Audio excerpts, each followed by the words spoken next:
1984 October 30 ഉച്ചനേരം.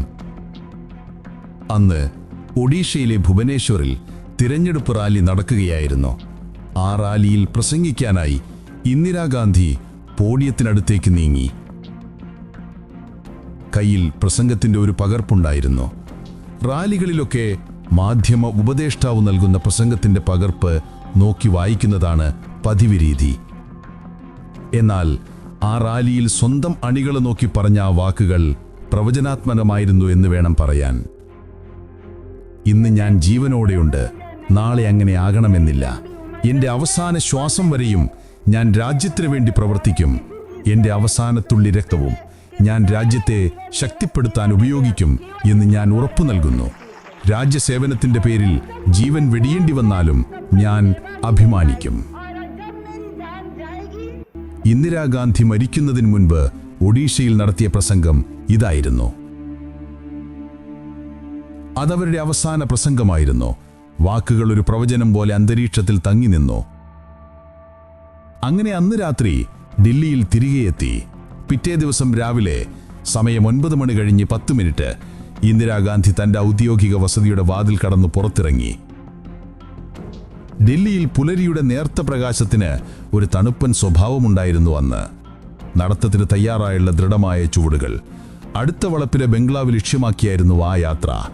അവിടെ British നടനും സംവിധായകനുമായ പീറ്റർ ഉസ്റ്റിനോവുമായുള്ള അഭിമുഖം അവരെ കാത്തിരിക്കുന്നു.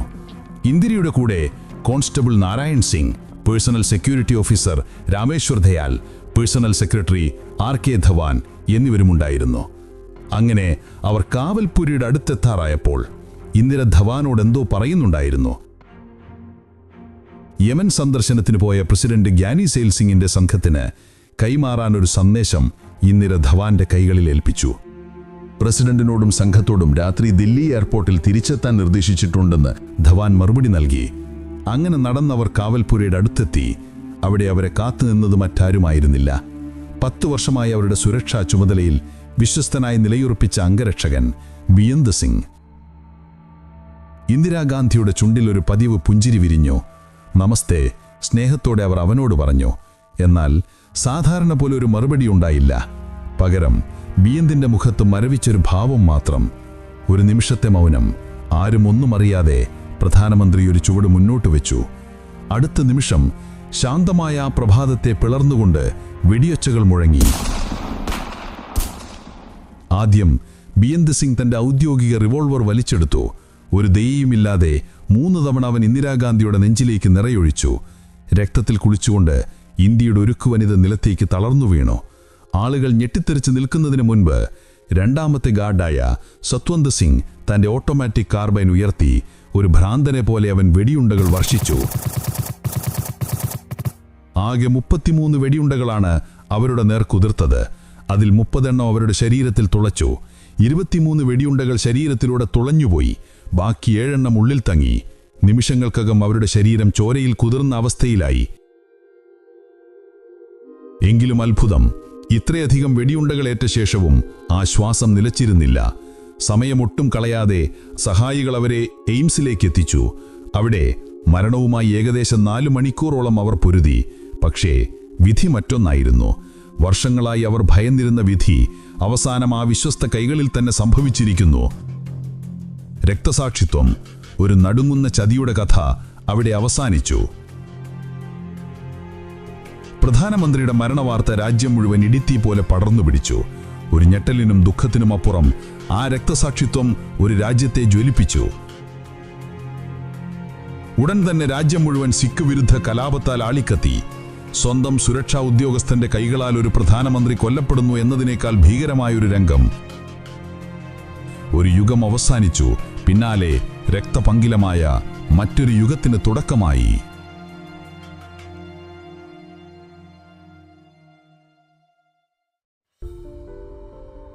ലാൽ ബഹദൂർ ശാസ്ത്രിയുടെ അപ്രതീക്ഷിത വിയോഗത്തിന് ശേഷം ഇന്ത്യൻ രാഷ്ട്രീയത്തിൽ ഒരു പുതിയ അധ്യായം കുറിക്കപ്പെട്ടു.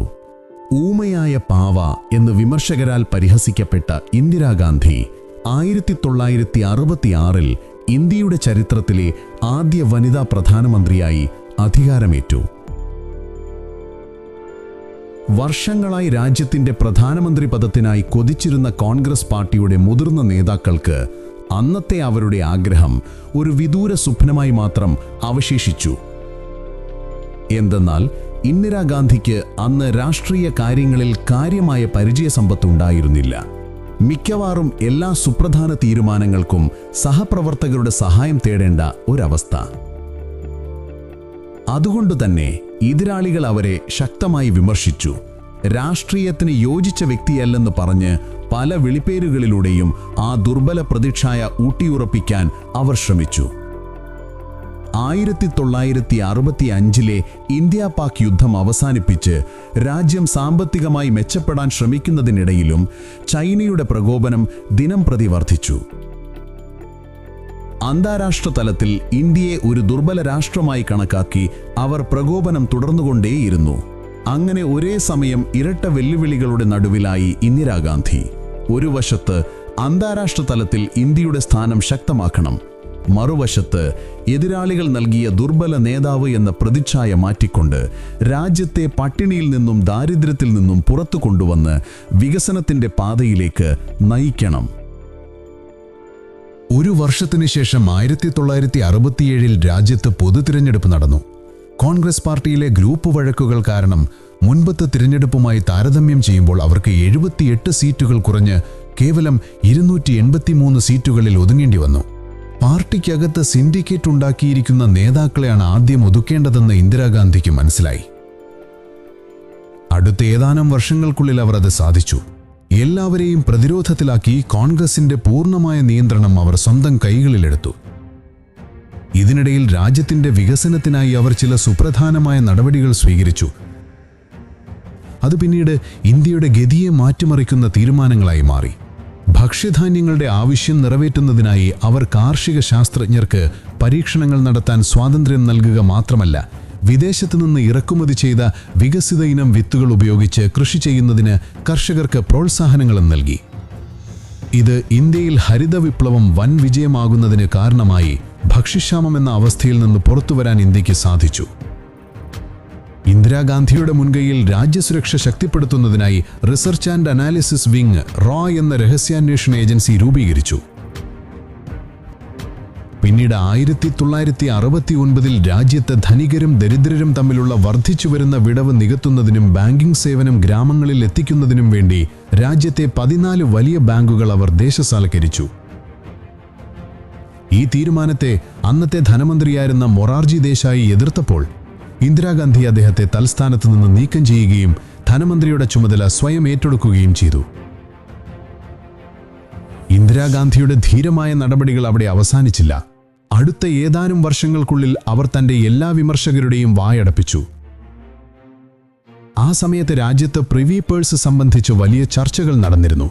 സ്വാതന്ത്ര്യ സമയത്ത് ഇൻസ്ട്രുമെന്റ് ഓഫ് ആക്സഷൻ ഒപ്പിട്ട് ഇന്ത്യയിൽ ചേരാൻ സമ്മതിച്ച നാട്ടുരാജ്യങ്ങളുടെ ഭരണാധികാരികളുടെ കുടുംബങ്ങൾക്ക് ഇന്ത്യൻ സർക്കാർ ഒരു വാർഷിക സാമ്പത്തിക സഹായം നൽകാമെന്ന് കരാറുണ്ടായിരുന്നു.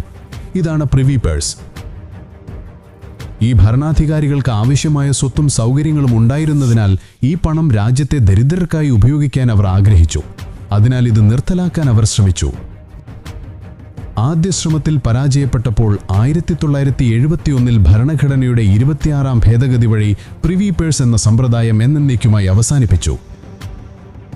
അവരുടെ ഭരണത്തിന്റെ ആദ്യ വർഷങ്ങളിലെ വെല്ലുവിളികൾക്ക് ശേഷം തന്റെ രാഷ്ട്രീയ പ്രസക്തിയെ ചോദ്യം ചെയ്ത എല്ലാവർക്കുമുള്ള മറുപടി 1971 മാർച്ചിലെ പൊതുതിരഞ്ഞെടുപ്പിൽ ഉണ്ടായിരുന്നു.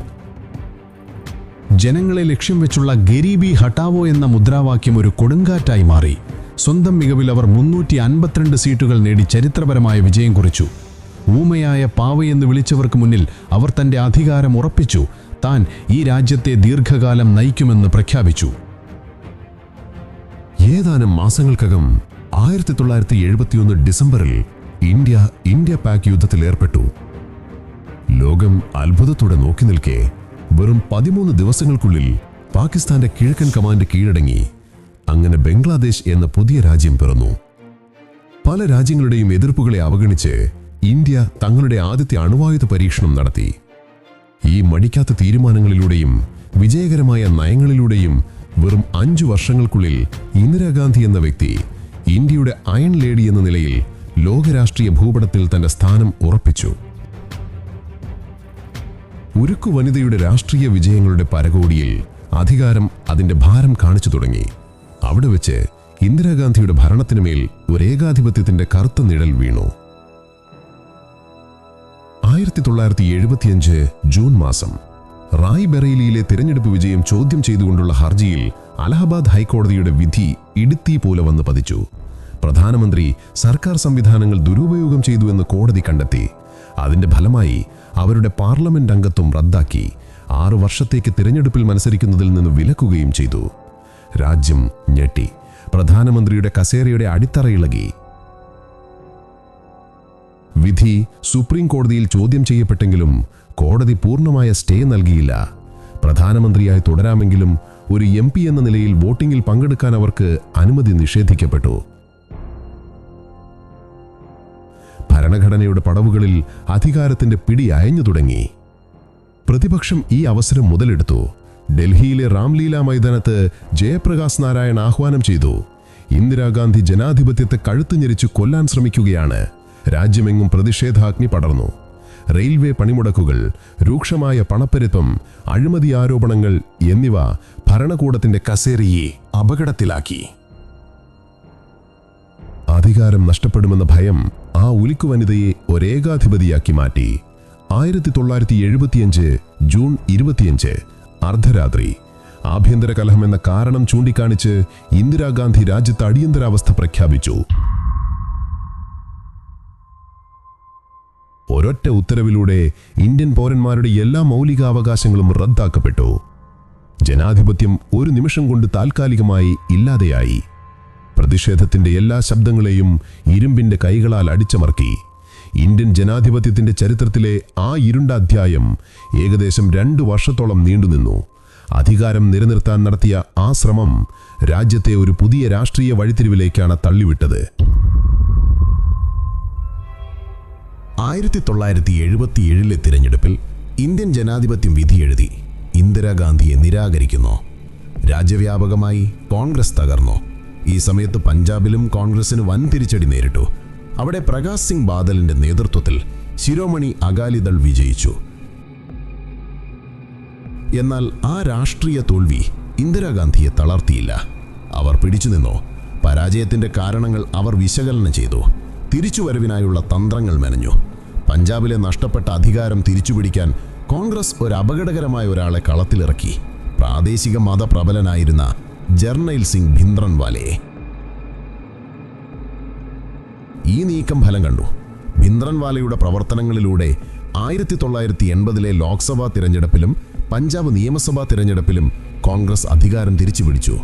എന്നാൽ ആ രാഷ്ട്രീയ വിജയം അധികനാൾ നിലനിന്നില്ല. തോറ്റ അകാലിദൾ പഞ്ചാബിന്റെ സ്വയംഭരണം, സംസ്കാരം, പ്രത്യേക അവകാശങ്ങൾ എന്നിവയുടെ പേരിൽ ആവശ്യമുയർത്തി. അത് കോൺഗ്രസിന്റെ തുറുപ്പുചീട്ടായിരുന്ന ഭിന്ദ്രൻവാലയ്ക്കും ഒരവസരമായി.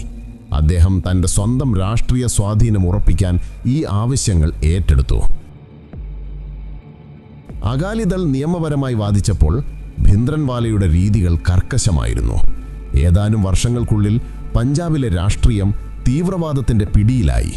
സിഖ് സമുദായത്തിന്റെ ഏറ്റവും പവിത്രമായ ആരാധനാലയം സുവർണക്ഷേത്രം തീവ്രവാദികളുടെ ആയുധപുരയായി മാറി. അവിടെ നിന്ന് അവർ തങ്ങളുടെ അക്രമാസക്തമായ പ്രവർത്തനങ്ങൾ നിയന്ത്രിച്ചു. ഈ അക്രമങ്ങൾ ഇന്ദിരാഗാന്ധിക്ക് അവസാനിപ്പിക്കേണ്ടിയിരുന്നു. 1984 ജൂൺ സുവർണക്ഷേത്രത്തെ തീവ്രവാദികളിൽ നിന്ന് മോചിപ്പിക്കാൻ ഇന്ദിരാഗാന്ധി ഉത്തരവിട്ടു. ഓപ്പറേഷൻ ബ്ലൂ സ്റ്റാർ ആരംഭിച്ചു. ഇന്ത്യൻ സൈന്യം ചരിത്രത്തിൽ ആദ്യമായി ക്ഷേത്രത്തിനുള്ളിൽ പ്രവേശിച്ചു. ആ പോരാട്ടം ഏതാനും ദിവസങ്ങൾ നീണ്ടുനിന്നു. തീവ്രവാദികളെ നീക്കം ചെയ്തെങ്കിലും നൂറുകണക്കിന് ആളുകൾ കൊല്ലപ്പെട്ടു. സിഖ് സമുദായത്തിന് ഏറ്റവും പവിത്രമായ അകാൽ തഖ്ത് കെട്ടിടത്തിന് കനത്ത നാശനഷ്ടം സംഭവിച്ചു. തീവ്രവാദത്തിനെതിരെയായിരുന്നു നടപടിയെങ്കിലും സുവർണക്ഷേത്രത്തിലെ ഈ സൈനിക ഇടപെടൽ സിഖ് സമുദായം തങ്ങളുടെ മതവിശ്വാസത്തിന് നേരെയുള്ള ആക്രമണമായി കണ്ടു. ഈ സംഭവം വരാനിരിക്കുന്ന ഒരു വലിയ ദുരന്തത്തിന്റെ വിത്തുകൾ പാകുകയായിരുന്നു. സിഖ് മതസ്ഥരുടെ ഈ കോപം ഇന്ദിരാഗാന്ധി മനസ്സിലാക്കി. അവർ അനുരഞ്ജനത്തിന് ശ്രമിച്ചു. ഈ നടപടി തീവ്രവാദത്തിനെതിരെ മാത്രമായിരുന്നു. അവർ ലോകത്തോട് പറഞ്ഞു, ഞാൻ സിഖ് മതത്തെ അങ്ങേയറ്റം ബഹുമാനിക്കുന്നു. പക്ഷേ അവരുടെ വാക്കുകൾക്ക് സിഖ് ജനതയുടെ വിശ്വാസം തിരിച്ചുപിടിക്കാൻ കഴിഞ്ഞില്ല. ഇതിനിടയിൽ സിഖ് തീവ്രവാദ സംഘടനകളിൽ നിന്ന് അവർക്ക് തുടർച്ചയായ വധഭീഷണികൾ വന്നുകൊണ്ടിരുന്നു. ഇന്റലിജൻസ് ഏജൻസികൾ പ്രധാനമന്ത്രിയുടെ സുരക്ഷയിൽ നിന്ന് സിഖ് ഉദ്യോഗസ്ഥരെ നീക്കം ചെയ്യാൻ ആവർത്തിച്ച് അഭ്യർത്ഥിച്ചു. പക്ഷേ ഇന്ദിരാഗാന്ധി അത് നിഷേധിച്ചു. അവർ വിവേചനം കാണിക്കാൻ തയ്യാറായിരുന്നില്ല. കൂടാതെ വർഷങ്ങളായി തന്റെ സുരക്ഷാ ചുമതലയിലുണ്ടായിരുന്ന സിഖ് അംഗരക്ഷകരിൽ അവർക്ക് അടിയുറച്ച വിശ്വാസമുണ്ടായിരുന്നു. അവരിൽ ഒരാളായിരുന്നു ബിയന്ത് സിംഗ്. ഒരു പതിറ്റാണ്ടായി ഇന്ദിരാഗാന്ധിയുടെ ഏറ്റവും വിശ്വസ്തനായ അംഗരക്ഷകരിൽ ഒരാൾ. ഓപ്പറേഷൻ ബ്ലൂ സ്റ്റാറിന് ശേഷം ബിയന്ത് സിംഗിന്റെ മനസ്സിൽ മാറ്റങ്ങൾ വന്നു. അദ്ദേഹം അമ്മാവൻ കേഹർ സിംഗിനൊപ്പം ഗുരുദ്വാരകളിൽ പതിവായി പോയി തുടങ്ങി. ഒരു ദിവസം വികാരനിർഭരമായ ഒരു ഭക്തിഗാനം കേട്ട് ബിയന്ത് കരഞ്ഞപ്പോൾ കേഹർ സിംഗ് നൽകിയ പ്രതികരണം ഒരു നിർദ്ദേശമായിരുന്നു: കരയരുത്, പകരം വീട്ടു. ആ വാചകം ബിയന്തിന്റെ മനസ്സിൽ പതിഞ്ഞു. ഓപ്പറേഷൻ ബ്ലൂ സ്റ്റാറിന് പ്രതികാരം ചെയ്യാനായി ഇന്ദിരാഗാന്ധിയെ വധിക്കുക എന്ന ചിന്ത അദ്ദേഹത്തിൽ ഉടലെടുത്തു. തുടക്കത്തിൽ ഈ രഹസ്യം കേഹർ സിംഗും ബിയന്തും മാത്രമാണ് പങ്കുവച്ചത്. പിന്നീട് അദ്ദേഹം തന്റെ സുഹൃത്തും പ്രധാനമന്ത്രിയുടെ സുരക്ഷാ ഉദ്യോഗസ്ഥനുമായിരുന്ന അമർജീത് സിംഗുമായി ഈ പദ്ധതി പങ്കുവച്ചു. ഓഗസ്റ്റ് 15 മുമ്പ് വധം നടപ്പിലാക്കാനായിരുന്നു ബിയന്തിന്റെ നീക്കം. വിശ്വാസവഞ്ചന കൂടാതെ ഈ ദൗത്യം പൂർത്തിയാക്കാൻ കഴിയുന്ന ഒരു വിശ്വസ്ത പങ്കാളിയെ കണ്ടെത്താനുള്ള അമ്മാവൻ കേഹർ സിംഗിന്റെ ഉപദേശം ബിയന്ത് സിംഗ് ശിരസാവഹിച്ചു. ഏതാനും ദിവസങ്ങൾക്കകം ബിയന്തിന്റെ അന്വേഷണം അവസാനിച്ചത് ഇന്ദിരാഗാന്ധിയുടെ സുരക്ഷാ ചുമതലയിലുണ്ടായിരുന്ന ബൽബീർ സിംഗിലാണ്. ഓപ്പറേഷൻ ബ്ലൂ സ്റ്റാറിനോടുള്ള പ്രതികാരം ഇരുവരെയും ഒന്നിപ്പിച്ചു. അധികം വൈകാതെ അവർ ആത്മമിത്രങ്ങളായി. വേഗത്തിൽ എന്തെങ്കിലും ചെയ്യണമെന്ന് അവർ ആഗ്രഹിച്ചു. പക്ഷേ സെപ്റ്റംബറിലെ ആദ്യ ആഴ്ച വരെ ഒരു കൃത്യമായ പദ്ധതിയും ഉണ്ടായില്ല. അപ്പോഴാണ് അവരുടെ ഇച്ഛാശക്തിയെ ഉറപ്പിച്ച ഒരു സംഭവം അരങ്ങേറിയത്. ഒരു ദിവസം ഉച്ചയ്ക്ക് PM ഹൗസിൽ ഡ്യൂട്ടിയിലായിരിക്കുമ്പോൾ പറന്നുവന്ന ഒരു പരുന്ത് പ്രധാനമന്ത്രിയുടെ വസതിയിലെ ഒരു മരത്തിൽ വന്നിരുന്നു. അത് കണ്ടതും ബൽബീറിന്റെ കണ്ണുകളിൽ ഒരു തിളക്കം വന്നു. ആവേശത്തോടെ ബിയന്തിനെ വിളിച്ച് അയാൾ ആ പരുന്തിനെ കാണിച്ചു. സിഖുകാരുടെ 10ാമത്തെ ഗുരുവായ ഗുരു ഗോവിന്ദ് സിംഗ് ജിയുമായി ബന്ധമുള്ളതിനാൽ പരുന്തിനെ സിഖ് സമൂഹം ശുഭസൂചകമായി കണക്കാക്കുന്നു. പരുന്ത് തങ്ങൾക്ക് വേണ്ടി ഒരു സന്ദേശവുമായാണ് വന്നതെന്ന് അവർക്ക് തോന്നി. ഉടൻ തന്നെ ഗുരുവിന്റെ ആജ്ഞയനുസരിച്ച് ഓപ്പറേഷൻ ബ്ലൂ സ്റ്റാറിന് ഉടൻ പ്രതികാരം ചെയ്യണമെന്ന് അവർ തീരുമാനിച്ചു. അവർ അവിടെ വെച്ച് പ്രാർത്ഥിച്ചു. ഒരു ദൃഢമായ പദ്ധതി തയ്യാറാക്കാൻ തുടങ്ങി. ഒക്ടോബർ 2ാം വാരത്തോടെ ബിയന്ത് സിംഗ് കൊലപാതകത്തിനുള്ള തയ്യാറെടുപ്പുകൾ പൂർത്തിയാക്കി. ഒക്ടോബർ 14-ന് അദ്ദേഹം കുർത്തയും പൈജാമയും ധരിച്ച് കേഹർ സിംഗിന്റെ വീട്ടിലെത്തി. അവിടെ നിന്ന് ഇരുവരും മോത്തിബാഗിലേക്കും തുടർന്ന് RK പുരം സെക്ടർ 6-ലെ ഗുരുദ്വാരയിലും പോയി. അവിടെ വെച്ച് ബിയന്ത് അമൃതപാനം ചെയ്യുകയും തന്റെ ബാല്യകാലത്തെ വീഴ്ചകൾക്ക് പ്രായശ്ചിത്തമായി ഗുരുദ്വാരയിൽ ചൂലുപയോഗിച്ച് വൃത്തിയാക്കുകയും ചെയ്തു. 3 ദിവസത്തിനു ശേഷം അദ്ദേഹം ഭാര്യ ബിമൽ കൗറിനെയും സിസ്ഗഞ്ച് സാഹിബ് ഗുരുദ്വാരയിൽ കൊണ്ടുപോയി അമൃതപാനം ചെയ്യിച്ചു. അവിടെ വെച്ച് അവരുടെ കുടുംബം കഴിഞ്ഞ കാല തെറ്റുകൾക്ക് ദൈവത്തോട് ക്ഷമ ചോദിച്ചു. ഒക്ടോബർ 17-ന് ഡ്യൂട്ടിക്കിടെ ബിയന്ത് ഏതാനും മാസങ്ങൾക്ക് മുമ്പ് മാത്രം സുരക്ഷാ ചുമതലയിൽ പ്രവേശിച്ച സബ് ഇൻസ്പെക്ടർ സത്വന്ത് സിംഗിനെ തന്റെ വലയിലേക്ക് വീഴ്ത്തി. സത്വന്തിനോട് ബിയന്ത് പറഞ്ഞു, ഇന്ന് പഞ്ചാബിൽ നടക്കുന്ന കാര്യങ്ങളിൽ സിഖുകാർക്ക് കടുത്ത ദേഷ്യമുണ്ട്. ഇതിനെല്ലാം ഉത്തരവാദി ഇന്ദിരാഗാന്ധിയാണ്. അവർ അതിന് ജീവൻ കൊണ്ട് വില നൽകേണ്ടി വരും. സത്വന്ത് സിംഗ് ബിയന്തിന്റെ വാക്കുകളോട് പൂർണ്ണമായും യോജിച്ചു. സത്വന്തിലും അതേ പ്രതികാരത്തിന്റെ തീ ആളിക്കത്തുന്നത് കണ്ട ബിയന്ത് ഈ ദൗത്യത്തിൽ തനിക്ക് ഏറ്റവും അനുയോജ്യനായ പങ്കാളി സത്വന്ത് തന്നെ ആയിരിക്കുമെന്ന് ഉറപ്പിച്ചു. അതേ ദിവസം തന്നെ ബിയന്ത് സത്വന്തിനെ പദ്ധതിയിൽ പങ്കാളിയാകാൻ പ്രേരിപ്പിക്കുകയും കേഹർ സിംഗുമായി പരിചയപ്പെടുത്തുകയും ചെയ്തു. ബിയന്ത് സിംഗിനിപ്പോൾ ദൗത്യം പൂർത്തിയാക്കാനുള്ള വെറി മാത്രമായിരുന്നു. അദ്ദേഹം ഒക്ടോബർ 31 കൊലപാതകത്തിനായി തിരഞ്ഞെടുത്തു. ആക്രമണത്തിന് തലേ ദിവസം ഒക്ടോബർ 30-ന് ഇന്ദിരാഗാന്ധി തിരഞ്ഞെടുപ്പ് പ്രചാരണത്തിനായി ഒഡീഷയിലായിരുന്നു. അന്ന് അവരൊരു പ്രസംഗത്തിൽ വികാരപരമായി പറഞ്ഞു, ഇന്ന് ഞാൻ ജീവനോടെയുണ്ട്, നാളെ അങ്ങനെ ആകണമെന്നില്ല. എൻ്റെ അവസാന ശ്വാസം വരെയും ഞാൻ രാജ്യത്തിനു വേണ്ടി പ്രവർത്തിക്കും. എൻ്റെ അവസാന തുള്ളി രക്തവും ഞാൻ രാജ്യത്തെ ശക്തിപ്പെടുത്താൻ ഉപയോഗിക്കുമെന്ന് ഞാൻ ഉറപ്പു നൽകുന്നു. രാജ്യസേവനത്തിന്റെ പേരിൽ ജീവൻ വെടിയേണ്ടി വന്നാലും ഞാൻ അഭിമാനിക്കും. തന്റെ അന്ത്യം അവർ മുൻകൂട്ടി അറിഞ്ഞതുപോലെ. ഒക്ടോബർ 30-ന് ഇന്ദിരാഗാന്ധി ഡൽഹിയിൽ ഇല്ലാതിരുന്നതിനാൽ ബിയന്തും സത്വന്തും തന്ത്രപരമായ തങ്ങളുടെ ഡ്യൂട്ടി അടുത്ത ദിവസത്തേക്ക് കാവൽപുരയ്ക്ക് സമീപം ക്രമീകരിച്ചു. ആ സ്ഥലമായിരുന്നു അവർ ആക്രമണത്തിനായി തിരഞ്ഞെടുത്തത്. ഒഡീഷയിലെ കനത്ത തിരഞ്ഞെടുപ്പ് പ്രചാരണത്തിന് ശേഷം ഇന്ദിരാഗാന്ധി ഒക്ടോബർ 30 രാത്രി ഡൽഹിയിൽ തിരിച്ചെത്തി. അടുത്ത ദിവസം ഒക്ടോബർ 31 രാവിലെ ബ്രിട്ടീഷ് നടനും സംവിധായകനുമായ പീറ്റർ ഉസ്റ്റിനോവുമായി അവർക്ക് അഭിമുഖമുണ്ടായിരുന്നു. ഇന്ദിരാഗാന്ധിയെക്കുറിച്ചുള്ള ഒരു ഡോക്യുമെന്ററിക്ക് വേണ്ടിയായിരുന്നു അത്. അഭിമുഖം അവരുടെ ഔദ്യോഗിക വസതിയായ സഫ്ദർജംഗ് റോഡിനോട് ചേർന്നുള്ള അക്ബർ റോഡിലെ ബംഗ്ലാവിലായിരുന്നു. രാവിലെ ഏകദേശം 8 മണിക്ക് പേഴ്സണൽ സെക്രട്ടറി RK ധവാൻ അവരെ കൂട്ടാനെത്തി. തയ്യാറെടുപ്പുകൾക്കായി 1 മണിക്കൂർ കൂടിയെടുത്തു.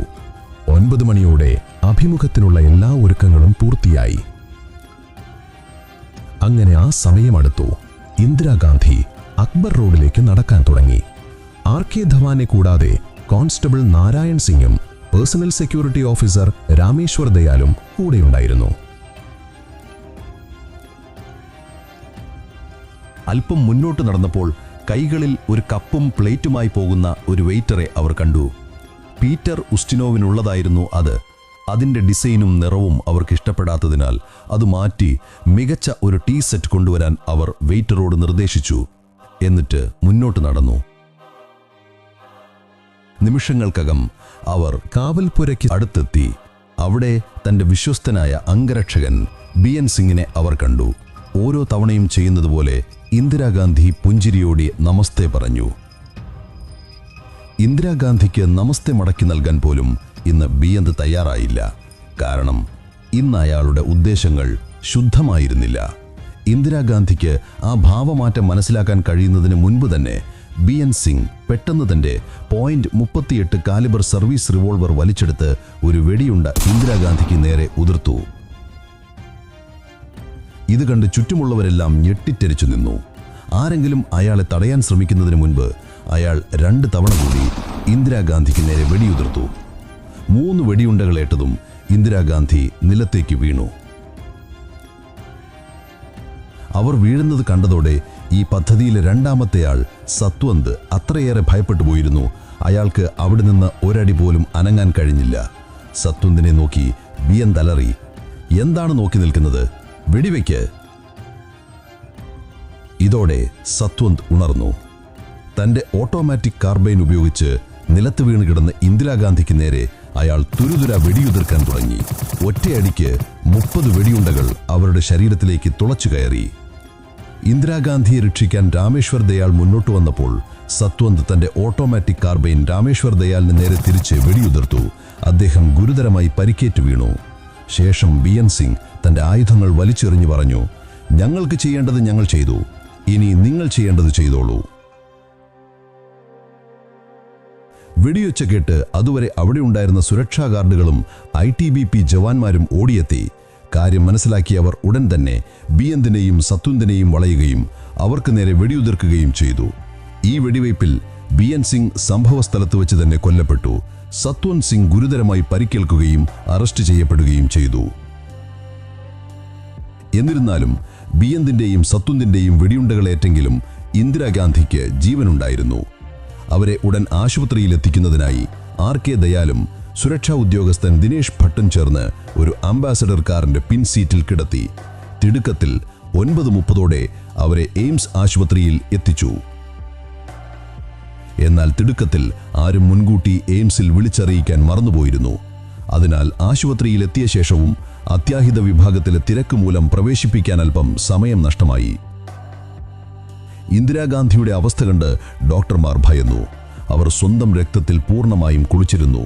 ശരീരത്തിന്റെ പല ഭാഗങ്ങളിൽ നിന്നും രക്തം തുടർച്ചയായി പുറത്തേക്ക് വന്നുകൊണ്ടിരുന്നു. എത്രയും പെട്ടെന്ന് രാജ്യത്തെ ഏറ്റവും മികച്ച ഡോക്ടർമാർ അവരുടെ ചികിത്സ ആരംഭിച്ചു. ചികിത്സയ്ക്കിടയിൽ ധാരാളം വെടിയുണ്ടകൾ ശരീരത്തിലും ആന്തരിക അവയവങ്ങളിലും പ്രത്യേകിച്ച് തലച്ചോറിനും ഗുരുതരമായ പരിക്കേൽപ്പിച്ചതായി കണ്ടെത്തി. ശ്വാസകോശത്തിലേക്ക് ഓക്സിജൻ എത്തിക്കാനും തലച്ചോറിനെ ജീവനോടെ നിലനിർത്താനും അവരുടെ വായിലൂടെ ശ്വാസനാളത്തിൽ ഒരു ട്യൂബ് സ്ഥാപിച്ചു. വെടിയേറ്റ് അവരുടെ കരളിലെ വലതുഭാഗം പൂർണ്ണമായും തകർന്നിരുന്നു. വൻകുടലിൽ കുറഞ്ഞത് 12 ദ്വാരങ്ങളുണ്ടായിരുന്നു. ഒരു ശ്വാസകോശത്തിലും വെടിയേറ്റിരുന്നു. വെടിയുണ്ടകളുടെ ആഘാതത്തിൽ നട്ടെല്ലിനും ഒടിവുണ്ടായിരുന്നു.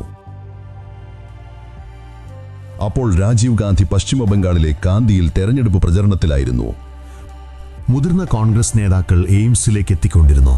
ഇന്ദിരാഗാന്ധിയുടെ അവസ്ഥയിൽ ദുഃഖിക്കുമ്പോഴും അവർ അതിജീവിച്ചില്ലെങ്കിൽ രാജ്യത്ത് വർഗീയ കലാപങ്ങൾ പൊട്ടിപ്പുറപ്പെടുമോ എന്ന ഭയം അവരെ അലട്ടി. മണിക്കൂറുകൾ നീണ്ട ഓപ്പറേഷന് ശേഷം ഉച്ചയ്ക്ക് 2:23 ഡോക്ടർമാർ ഇന്ദിരാഗാന്ധി മരിച്ചതായി പ്രഖ്യാപിച്ചു.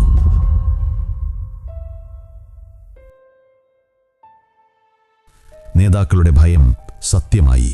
എന്നാൽ പ്രധാനമന്ത്രിയുടെ കൊലപാതക വാർത്ത കലാപങ്ങൾക്ക് കാരണമാകാതിരിക്കാൻ വൈകുന്നേരം വരെ ഈ വാർത്ത മാധ്യമങ്ങളിൽ നിന്ന് മറച്ചുവെച്ചു. രാജീവ് ഗാന്ധിക്ക് സന്ദേശം കൈമാറി ഏതാനും മണിക്കൂറുകൾക്കകം അദ്ദേഹം ഡൽഹിയിൽ തിരിച്ചെത്തി. ഇന്ദിരാഗാന്ധിക്ക് വെടിയേറ്റ വാർത്ത കേട്ട് എയിംസ് ആശുപത്രിക്ക് മുന്നിൽ വലിയ ജനക്കൂട്ടം തടിച്ചുകൂടിയിരുന്നു. പ്രധാനമന്ത്രി സുരക്ഷിതയാണെന്ന വാർത്ത കേൾക്കാൻ അവർ ആഗ്രഹിച്ചു. എന്നാൽ ഇന്ദിരാഗാന്ധിയെ രക്ഷിക്കാൻ കഴിഞ്ഞില്ലെന്നും അവരുടെ 2 സിഖ് അംഗരക്ഷകരാണ് കൊലപാതകം നടത്തിയതെന്നുമുള്ള വാർത്ത പരന്നതോടെ സ്ഥിതി വഷളായി. രാജ്യത്തിന്റെ അടുത്ത പ്രധാനമന്ത്രി ആരായിരിക്കണമെന്നതിനെക്കുറിച്ച് കോൺഗ്രസ് നേതൃത്വത്തിൽ ചർച്ച നടന്നു.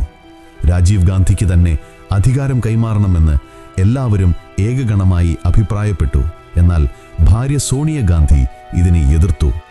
പ്രധാനമന്ത്രിയായാൽ രാജീവിന്റെ ജീവനും അപകടത്തിലാകുമോ എന്ന ഭയം സോണിയയ്ക്കുണ്ടായിരുന്നു. എന്നാൽ ഏറെ ചർച്ചകൾക്ക് ശേഷം രാജീവ് ഗാന്ധിയെ പ്രധാനമന്ത്രിയാക്കാൻ തീരുമാനിച്ചു. സത്യപ്രതിജ്ഞയ്ക്കായി വിദേശത്തായിരുന്ന പ്രസിഡന്റ് ഗ്യാനി സെയിൽ സിംഗിന്റെ തിരിച്ചുവരവിനായി അവർ കാത്തിരുന്നു. വൈകുന്നേരം വരെ ഒരുപാട് കാര്യങ്ങൾ മാറിമറിഞ്ഞു. ഇന്ദിരാഗാന്ധിയുടെ മരണവാർത്തയിൽ ജനം സ്തംഭിച്ചു പോയിരുന്നു. പിന്നാലെ ജനങ്ങളുടെ രോഷം ആളിക്കത്തി. സിഖ് വിരുദ്ധ മുദ്രാവാക്യങ്ങൾ മുഴങ്ങി. വിദേശ പര്യടനം കഴിഞ്ഞ് നേരിട്ട് എയിംസിലെത്തിയ പ്രസിഡന്റ് ഗ്യാനി സെയിൽ സിംഗിന്റെ കാറിന് നേരെ പോലും ആളുകൾ കല്ലെറിയാൻ തുടങ്ങി. കാരണം അദ്ദേഹവും ഒരു സിഖായിരുന്നു. ഒരു പ്രസിഡന്റിന്റെ വാഹന വ്യൂഹത്തിന് നേരെ രാജ്യക്കാർ തന്നെ കല്ലെറിയുന്ന ഇന്ത്യയിലെ ആദ്യ സംഭവമായിരുന്നു അത്. ഇന്ദിരാഗാന്ധിയുടെ മരണവാർത്തയുടെ വ്യാപ്തി എയിംസിന് സമീപമുള്ള പ്രദേശങ്ങളിൽ പരിമിതമായിരുന്നതിനാൽ അവിടെ അക്രമങ്ങൾ ആരംഭിച്ചു. ആശുപത്രിക്ക് സമീപമുള്ള ബസ്സുകളിൽ നിന്ന് സിഖുകാരെ വലിച്ചിറക്കി മർദ്ദിച്ചു. ഡൽഹിയിൽ വർഷങ്ങളായി ജീവിക്കുന്ന സിഖുകാർക്ക് തങ്ങളോടൊപ്പം താമസിക്കുന്നവർ തന്നെ തങ്ങളുടെ രക്തത്തിനായി ദാഹിക്കുമെന്ന് സങ്കല്പിക്കാൻ പോലും കഴിഞ്ഞില്ല. അധികം വൈകാതെ ഈ അക്രമം കലാപമായി മാറി.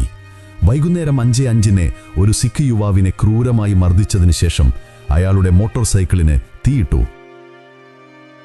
വൈകുന്നേരം 6 മണിക്ക് ആകാശവാണിയും രാത്രി 8 മണിക്ക് ദൂരദർശനും ഇന്ദിരാഗാന്ധിയുടെ മരണവാർത്ത അറിയിച്ചതോടെ ഈ വിദ്വേഷത്തിന്റെയും അക്രമത്തിന്റെയും തീ രാജ്യമെങ്ങും പടർന്നു. വർഗീയ കലാപങ്ങളുടെ വ്യാപ്തി വർദ്ധിച്ചു. രാജ്യം മുഴുവൻ പരിഭ്രാന്തിയിലായി. സ്വന്തം രാജ്യത്ത് സ്വന്തം അംഗരക്ഷകരാൽ പ്രധാനമന്ത്രി കൊല്ലപ്പെട്ടതിൽ എല്ലാവരും ദുഃഖിച്ചു. ഒക്ടോബർ 31 രാത്രിയിൽ തന്നെ പ്രസിഡന്റ് ഗ്യാനി സെയിൽ സിംഗ് രാജ്യത്ത് പടരുന്ന അക്രമം ശമിപ്പിക്കാനുള്ള ചുമതലയോടെ രാജീവ് ഗാന്ധിക്ക് പ്രധാനമന്ത്രിയായി സത്യപ്രതിജ്ഞ ചൊല്ലിക്കൊടുത്തു. കലാപങ്ങൾ ഏറ്റവും രൂക്ഷമായത് ഡൽഹിയിലായിരുന്നു. അടുത്ത ദിവസം ഈ സിഖ് വിരുദ്ധ കലാപങ്ങളുടെ തീ പഞ്ചാബ്, ഹരിയാന, മധ്യപ്രദേശ്, ഉത്തർപ്രദേശ്, ബീഹാർ എന്നിവിടങ്ങളിലേക്കും വ്യാപിച്ചു. പോലീസ് സത്വന്ത് സിംഗിന് പുറമെ കൊലപാതക ഗൂഢാലോചനയിൽ പങ്കെടുത്ത മറ്റുള്ളവരായി തെരച്ചിൽ ആരംഭിച്ചു. 3 ദിവസത്തെ കഠിന പരിശ്രമത്തിന് ശേഷം പോലീസ് കേഹർ സിംഗിനെയും ബൽബീർ സിംഗിനെയും അറസ്റ്റ് ചെയ്തു. ബസ് സ്റ്റാൻഡിൽ നിന്ന് രക്ഷപ്പെടാൻ ശ്രമിക്കുന്നതിനിടെയാണ് ബൽബീറിനെ പിടികൂടുന്നത്. അറസ്റ്റ് ചെയ്യുമ്പോൾ ബൽബീറിന്റെ പോക്കറ്റിൽ നിന്ന് കൊല നടത്താൻ തീരുമാനിച്ച വിവിധ തീയതികൾ രേഖപ്പെടുത്തിയ ഒരു കടലാസ് പോലീസ് കണ്ടെത്തി. തുടർന്ന് കേസ് സെഷൻസ് കോടതിയിലെത്തി. അവിടെ സത്വന്ത്, കേഹർ, ബൽബീർ സിംഗ് എന്നീ 3 പേർക്കും കോടതി വധശിക്ഷ വിധിച്ചു. ഈ വിധിയെ ഇവരുടെ അഭിഭാഷകർ ഹൈക്കോടതിയിൽ ചോദ്യം ചെയ്തു. എന്നാൽ ഹൈക്കോടതിയും വധശിക്ഷ ശരിവെച്ചു. ഇതിനെ തുടർന്ന് കേസ് സുപ്രീം കോടതിയിലെത്തി. പ്രശസ്ത അഭിഭാഷകരായ രാം ജെഠ്മലാനി, PN ലേഖി, RS സോധി എന്നിവരായിരുന്നു ഇവർക്കു വേണ്ടി വാദിച്ചത്. ബൽബീറിന്റെ പങ്കാളിത്തത്തെക്കുറിച്ചുള്ള പോലീസിന്റെ വാദങ്ങൾ സുപ്രീം കോടതി ചോദ്യം ചെയ്തതോടെ കേസ് വഴിത്തിരിവിലായി. പ്രധാനമന്ത്രിയുടെ സുരക്ഷാ ചുമതലയുള്ള ഒരു പോലീസ് ഉദ്യോഗസ്ഥൻ 1 മാസത്തോളം കൊലപാതകത്തിന്റെ ഗൂഢാലോചന രേഖകൾ പോക്കറ്റിൽ കൊണ്ടു നടന്നു എന്ന പോലീസിന്റെ വാദം അവിശ്വസനീയമാണെന്ന് കോടതി അഭിപ്രായപ്പെട്ടു. പ്രോസിക്യൂഷന്റെ ദുർബലമായ വാദങ്ങളെ തുടർന്ന് സുപ്രീം കോടതി ബൽബീർ സിംഗിനെ വിട്ടയച്ചു. എന്നാൽ കേഹർ സിംഗിന്റെയും സത്വന്ത് സിംഗിന്റെയും ശിക്ഷ നിലനിർത്തി. ഇവരുടെ വധശിക്ഷ പലതവണ മാറ്റിവെച്ചു. 1988 ഡിസംബറിൽ ഇവർക്കെതിരെ പുറപ്പെടുവിച്ച ബ്ലാക്ക് വാറന്റ് പോലും മാറ്റിവെച്ചു. സ്വാതന്ത്ര്യത്തിന് ശേഷം ഇന്ത്യൻ നിയമചരിത്രത്തിൽ ബ്ലാക്ക് വാറന്റ് മാറ്റിവെക്കുന്നത് ആദ്യമായിരുന്നു അത്. എന്നാൽ അവരുടെ കുറ്റം വളരെ വലുതായിരുന്നതിനാൽ അവരുടെ അഭിഭാഷകർക്ക് അവരെ കൂടുതൽ കാലം തൂക്കുമരത്തിൽ നിന്ന് രക്ഷിക്കാൻ കഴിഞ്ഞില്ല. 1989 ജനുവരി 6 രാവിലെ 6 മണിക്ക് ഡൽഹിയിലെ തിഹാർ ജയിലിൽ വെച്ച് സത്വന്ത് സിംഗിനെയും കേഹർ സിംഗിനെയും തൂക്കിക്കൊന്നു. ഇങ്ങനെ ഇന്ദിരാഗാന്ധിയുടെ കൊലപാതകത്തിന് കാരണമായവർക്ക് ശിക്ഷ ലഭിച്ചു. എന്നാൽ ഇതിനിടെ രാജ്യമെങ്ങും പടർന്ന സിഖ് വിരുദ്ധ കലാപങ്ങളിൽ ആയിരക്കണക്കിന് നിരപരാധികളായ സിഖുകാർക്ക് ജീവൻ നഷ്ടപ്പെട്ടു. പിന്നീട് ഈ കലാപങ്ങളെക്കുറിച്ച് രാജീവ് ഗാന്ധിയോട് ചോദ്യം ചെയ്തപ്പോൾ അദ്ദേഹം പറഞ്ഞു, ഒരു വലിയ മരം വീഴുമ്പോൾ ഭൂമി അല്പം കുലുങ്ങുക തന്നെ ചെയ്യും.